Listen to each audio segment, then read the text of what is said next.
In 4th century, there used to be a monk, and very renowned one. So renowned that people from all walks of life and different locations used to travel and meet this guy at the Tibet mountain. And one day he chooses to call one of the disciples and says that I am going to give my last lecture. The moment this news was sent out, thousands of people all wanted to be part of this last lecture. People traveled and reached this place.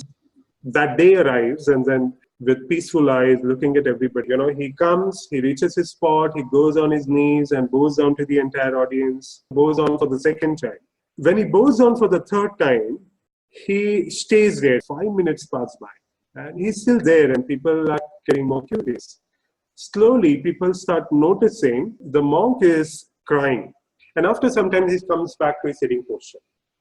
And with folded hands, he says that for the last 69 years, all the tools, all the techniques, all the methods, all the approaches which I have shared with you, everything was a lie.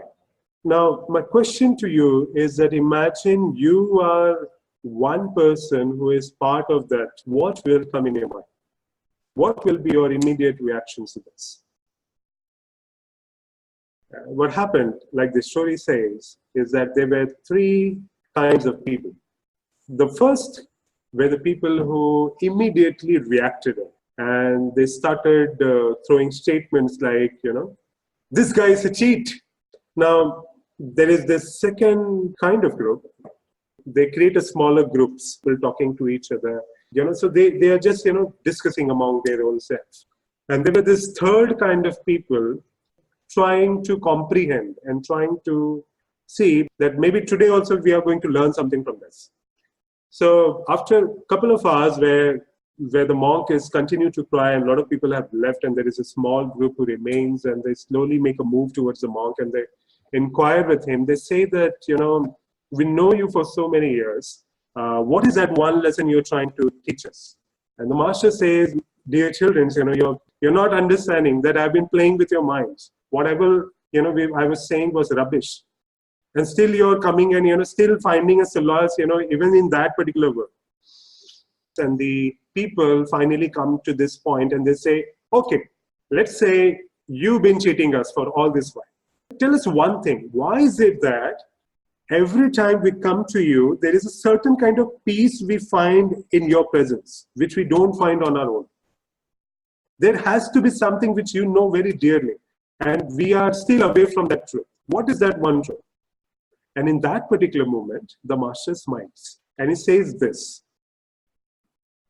one truth which I know and you will struggle to know all your life, to come and do all kinds of research, all kinds of learning and having, still you will not come to this one point, which is you are already whole and complete.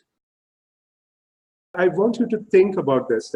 How often we feel we are whole and complete. You just look at this, powerful word and see that all that we are trying to do, is it not about getting more 100%? It is like, we want that feeling of 100%. Everything is there where it wants to be, that wholeness and completeness. What are your happiest moments in your life? If I ask, if you have to think about what was the moment where in your life that you were happiest, this moment, whether it was seeing your child for the first time in your hands, or lovely moments like that romantic honeymoon and you fall in love. What is so special about each of these happiness moments is that in those moments, you were 100% whole and complete. You had this feeling of completeness. You were so whole and complete. You were just there in that particular moment, 100%. And if you're 100%, any moment you find yourself to be whole and complete and 100%, there is no reason to look a moment before and a moment after. You are there in that moment.